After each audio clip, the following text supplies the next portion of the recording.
Всем привет с острова Самуи! Как всегда, по традиции, спасибо за лайк, написанный комментарий и подписку на канал. Поехали!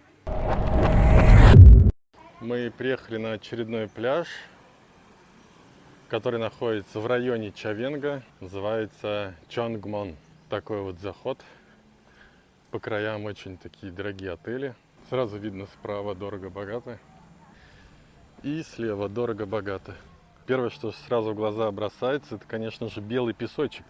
Я в интернете читал, что этот пляж именно и славился тем, что белый песок – это его главное преимущество. Ой, смотрите, какая бирюзовая водичка. Прям очень красивый пляж. И волн нету. Мне пока тут все очень нравится. Мы думали, нас с Машей уже ничем не удивить. В районе Чавенг уже думали, все пляжи посмотрели. И, в принципе, таких крутых, классных особо нету. Но приехав сюда, мы поняли, что очень сильно ошибались, потому что песочек белый, вода чистая, заход хороший. Вода прям чистая-чистая. Если во всех других пляжах, даже Double Way Beach, там все равно были какие-то водоросли, на пляже где-то внутри, то тут прям вот идеально чисто. Видно, что на первой линии очень дорогие отели, и поэтому за пляжем очень хорошо следят. Еще в интернете я читал, что в доковидные времена тут было нереально большое количество людей, просто некуда было яблоку упасть. В принципе, наверное, как и везде на хороших пляжах. Сейчас, наверное, по пальцам двух рук можно пересчитать. Купайся не хочу. Хотя сейчас самый высокий сезон, январь, и самое благоприятное время для того, чтобы купаться. Но, как видите, людей нету. И что самое хорошее, тут нет никакого водного транспорта рядом, то есть транспорт не баламутит воду, поэтому еще, скорее всего, вода такая и чистая. Волн нету, хотя был такой приличный ветер.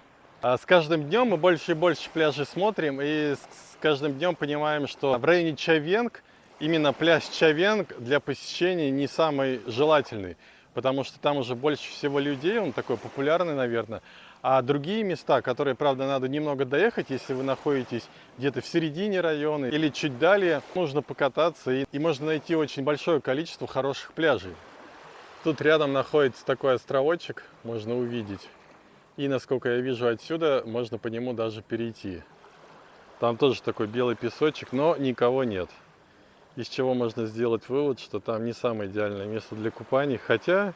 На Самуи мы на самом деле подумали, что нету сильно крутых таких классных пляжей, как, например, на Пангане, где максимально прозрачная такая бирюзовая водичка, без волн, без всяких водорослей, грязи и так далее. Но мы нашли, и тут вообще очень здоровский песочек, прям нереально крутой, он такой мягкий-мягкий.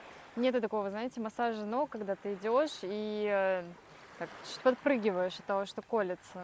Ну что, идем пробовать водичку?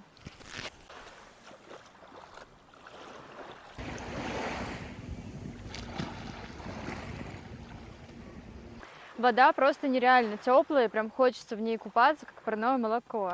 Мы решили немного пройти вдоль пляжа по правую сторону, по левую там особо ничего не было, а вот с правой стороны я вижу так много людей уже купаются тут, много местных, хоть в понедельник.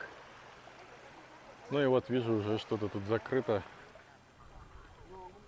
Чоингмон бар, видите, он закрыт весь полностью. Ну вот такие вот прям домики есть на первой линии. Справа уже нету дорогих отелей, тут уже местные тайцы и собаки. Как видите, тут уже есть немного водорослей, уже не такой чистый пляж. Но, тем не менее, море такое же чистое. Я уже скупался, и вода идеальная, теплая. Единственное, только когда проходишь метров 5-6, там начинаются какие-то камушки на дне. Это не очень приятно. Но, тем не менее, я могу смело сказать, что этот пляж идеален для детей. Их тут огромное количество, можете увидеть. Заход очень плавный, и даже метров через 10-20 было мне где-то по пояс. Там тайцы сейчас, по-моему, моются, мылом намываются. Чуть дальше пройдя, мы обнаружили вот такой барчик. Очень необычном стиле такой. Местами панган напоминает. Но, как видите, там практически никого нет. Но музыка идеальная. Садись и чиль. И еще один бар, даже с гамаком. Смотрите, можно сесть, расслабиться. Видно, что приотельная территория, видите, там даже какие-то скалы такие, подобия бутафорские сделаны. Гамак я все-таки облюбовал. Именно в нем получаешь истинное удовольствие и наслаждение от присутствия рядом с морем. Все-таки на Самуи есть места, где можно получать истинное удовольствие от пляжного отдыха. Еще один барчик, как видите, даже с едой. Вот видите, завтрак 70-60 бат, а обед уже за 100-150 бат. В принципе, для места рядом с морем очень неплохие цены. И еще один массажный салон. Уже 5-й массажный салон. Везде цены одинаковые. Довольно-таки их много. Поэтому, если хотите сделать массаж, то тут точно вы найдете. А вот тут уже готовятся к ужину. Делают такой вот пляжный ресторанчик.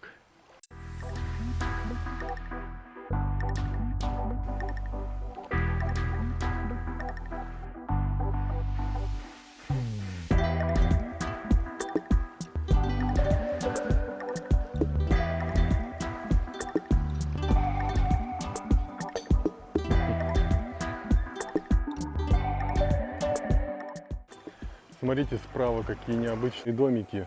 Такие крыши в китайском, тайском стиле. Прям необычно видеть. Это, скорее всего, отель такой. Выглядит прям очень симпатично. Большое количество собак. Вон, видите, по колено. И там люди идут по колено. Честно говоря, думал, будет, что намного больше. Отмель. Все, идем. Не знаю, броду не лезть в воду. Маш, слышала такое?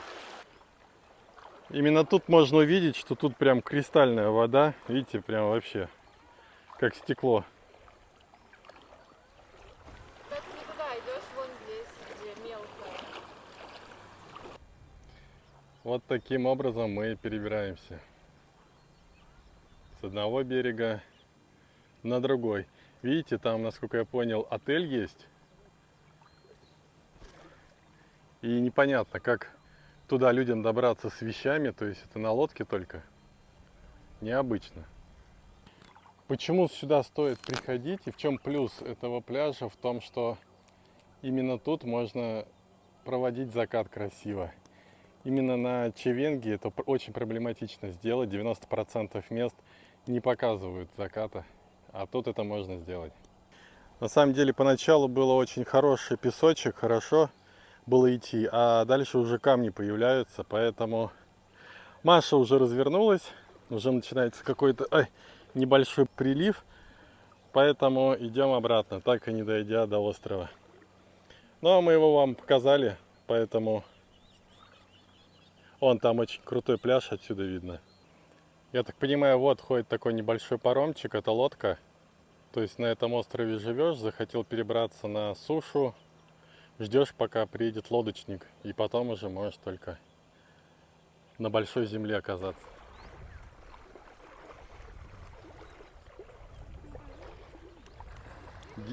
Девушка, за которой идет большое количество собак. А уже прилив. Собакам не так просто пройти. Тут, где я шел раньше по щиколотку было, сейчас уже по пояс почти.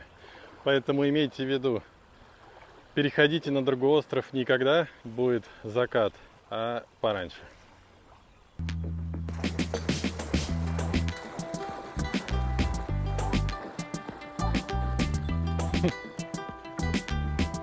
Если вы туда перейдете, то после заката, скорее всего, уже надо будет вплавь идти.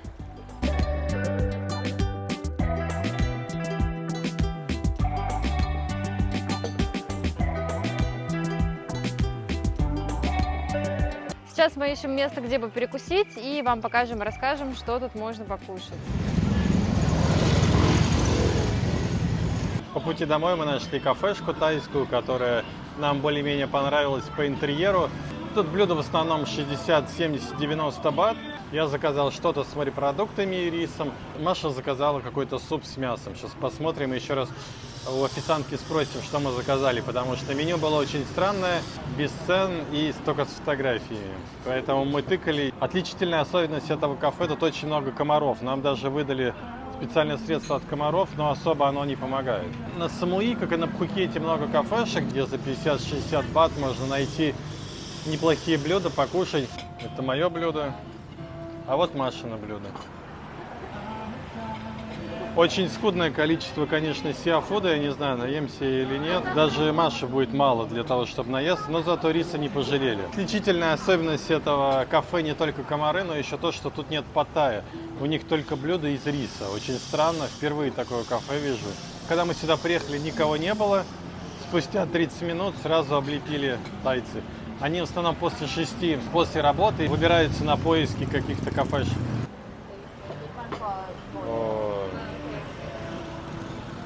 Смотрите, как много мяса Маше принесли. Вот это принесли Маше маленькой, а вот это вот мне. Машино блюдо стоит 90 бат, поэтому оно такое огромное. А мое блюдо стоит 60 бат. Я уже попробовал, но очень острый соус, прям нереально острый. Я уже 2 раза чихнул, хотя она спросила чили, мы сказали нет. Причем, когда она говорила чили, и мы не поняли, что за чили. Потом она показала типа перчик, и мы поняли, что чили. Перчик тут отдельно, мы его, конечно же, есть не будем, потому что и так уже нереально острое. Она сказала little bit, на самом деле не little bit, очень сильно острое. Ну ладно, съедим. Во-первых, хочу рассказать, что очень часто бывает, что в таких кафешках, кстати, почему-то обычно недорогих, есть бесплатная вода со льдом, можно подойти, ее взять, либо там выдают стаканчики и тоже выдают, это очень интересно. Про мое блюдо, у меня суп очень такой прикольный, с вываренной, по-моему, это свинина, хотя, может быть, говядина, если честно, не поняла. Короче, какие-то косточки и прям очень-очень хорошо выварен. Чем-то напоминает хаш. И прям очень вкусно. Я попросила вообще мне не добавлять никакого чили. И прям очень-очень вкусно, без перца. Нормальная такая еда, которую можно поесть. И не знаю, не чувствую себя драконом, изо рта которого пылает просто перец чили. Супчик такой с лаймом, там его причем очень хорошо. И с имбирем. На самом деле лайм и имбирь чувствуется там лучше всего, потому что там мясо прям толком не чувствуется. То есть он не такой наваристый, прям наваристый. Видимо, отдельно готовили мясо. Мы поели. Блюдо мое, оказывается, называлось ленг. Не совсем понятно, мы подпишем, как это называется, как это читается правильно, не совсем понятно, потому что у них не подписаны были блюда, и вообще половина блюда был не подписаны ни цены, ни как они называются, и такое частенько встречается в тайских кафешках, поэтому нужно у них там все уточнять. На двоих у нас вышло 150 бат, Машино блюдо 90, мое 60. И, в принципе, мы наелись. К сожалению, тут нету кофе, нету сладкого. Почему-то очень часто в тайских кафешках придорожных напрочь отсутствуют горячие напитки, вроде кофе, там, какао. И процентов 70 отсутствуют десерты. Но так у них заведено, не принято. На самом деле, я думаю, что это дело привычки, так как тут жарко, соответственно, пить кофе достаточно тяжело. А у нас мы приезжаем из холодной России, да, и мы там пьем кофе для того, чтобы согреться, а не для того, чтобы там утолить какую-то жажду. Поэтому они пьют холодный чай, холодный кофе, и все это супер сладкое, и поэтому к этому, собственно, и даже никакие десерты не нужны. Вы часто спрашиваете, как мы снимаем деньги без комиссии в Таиланде. Мы пользуемся в основном Krungsri банком, желтый банк. Только важный момент, снимать без комиссии можно только в отделении банка, предъявив свой загранпаспорт. И, насколько я знаю, больше 5000 бат. Во всех банкоматах Таиланда будет взиматься комиссия. Даже в этом банкомате желтом, если вы захотите снять, то вы заплатите комиссию 220 бат. А очень важный момент, все банки Таиланда почему-то не работают в субботу и воскресенье. А в будний день они в данный момент работают только до 4:30, потому что там ковидное время, все такое. Поэтому имейте это в виду, мы очень часто вспоминаем о том, что у нас нету налички где-то в пятницу вечером или в субботу днем, и пару раз уже снимали с комиссии в банкоматах. И еще важный момент, что нужно снимать именно с мультивалютной карты без комиссии. То есть у меня на данный момент карта Тинькофф, можно сделать основной счет в батах, переводить со своей валюты, там русские рубли, гривны в баты, и сделать баты это основным счетом. Только в этом случае можно будет снимать деньги без комиссии. Мы пользуемся картой Тинькофф. Насколько я знаю, еще другие банки выпускают такую карту. У меня под видео всегда есть ссылка на приобретение этой карты. Если вы в своей стране, еще не в Таиланде, то вы можете ее выпустить. На следующий день вам ее, в принципе, привезут. Это очень удобно. Если по нашей ссылке вы еще возьмете, то там еще будут какие-то бонусы даже для путешественников. Просто воспользуйтесь, если хотите. Это прям не супер реклама. Просто это будет полезно для вас.